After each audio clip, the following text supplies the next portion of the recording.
ఈ మధ్య మనం చూస్తుంటాం కదండి, ఎంతోమంది ఫాదర్స్ మదర్స్ ఎమోషనల్గా బ్లాక్మెయిల్ చేస్తూ ఉంటారు. వారి భావోద్వేగాల్ని ఎలాగైనా నొప్పించాలని ఎమోషనల్గా, నీకు నిజంగా నేను నా ఎడల ప్రేమ ఉంటే, ఇఫ్ యూ రియలీ లవ్ మీ, నీకు కొంచెమైన గౌరవం ఉంటే ఇది నువ్వు ఈ ఉద్యోగం చేయి, లేకపోతే ఈ కెరియర్ వైపు వెళ్ళు, లేకపోతే ఈ వ్యక్తిని వివాహం చేసుకో అని తల్లిదండ్రులకి ఇష్టమైన వ్యక్తుల్లో, లేకపోతే వారికి ఇష్టమైన ఉద్యోగాల్లో, వాళ్ళకి ఇష్టమైన మార్గాలను చూపిస్తూ ఉంటారు.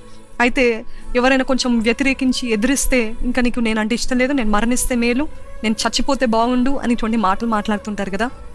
ఈరోజు ఎంతోమంది, కేవలం తల్లిదండ్రులని కాదండి, ఎంతోమంది రిలేషన్షిప్స్లో ఉంటారు, సంబంధాల్లో ఉంటారు. నీకు నేను ఇష్టమా, నువ్వు నన్ను ప్రేమిస్తున్నావా, నువ్వు నన్ను ప్రేమిస్తున్నట్లయితే నా మతంలోకి మారు, నువ్వు ఈ మతంలోకి మారు అని ఇలాగా మనల్ని బ్లాక్మెయిల్ చేస్తూ ఉంటారు కదా. ఈరోజు అట్టి పరిస్థితుల్లో ఎవరైనా ఉన్నారా? నాకు తెలిసి మీలో ఎవరు అలాగా లేరు. కానీ చాలామందిని, యవనస్తురాలని నేను కలిసాను. ఏంటిదంటే, తనని పెళ్లి చేసుకోమంటున్నాడు, తనకి నేనంటే ఇష్టము, నాకు తనంటే ఇష్టము, మేమిద్దరం బాగా ప్రేమించుకున్నాము, కానీ ఆ పెళ్లి మాత్రము వారి ఇష్టానుసారంగా చేయాలని ఆశపడుతున్నారు. క్రైస్తవ వివాహం వద్దంటున్నారు. ఏమంటారు అక్క అని మళ్ళీ వస్తారు. ఏం చెప్పమంటారు అటువంటి పరిస్థితుల్లో? పడిందే పెద్ద తప్పు.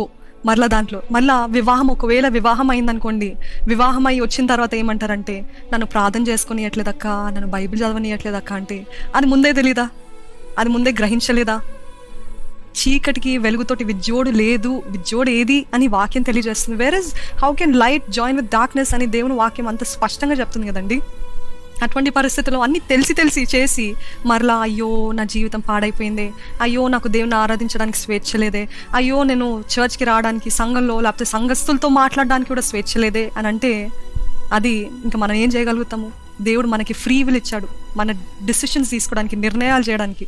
ఈరోజు తల్లిదండ్రులు అవనండి, రిలేషన్షిప్స్ అవనండి, బంధువులు అవనివ్వండి, పర్పెచువల్ మాత్రం తన సొంత తండ్రి మోకాలుని తన ముందు నన్ను కనుకరించమ్మా తల్లి, నన్ను కనుకరించు, కొంచెం కనికరించని ఏడుస్తూ మొరపెడుతూ తన కూతురు దగ్గర తన్ను తగ్గించుకొని అడుగుతుంటే, పర్పెచువల్ మాత్రము కదిలించబడింది, బాధపడింది, కానీ తన నిర్ణయం మాత్రం మార్చుకోలేదు.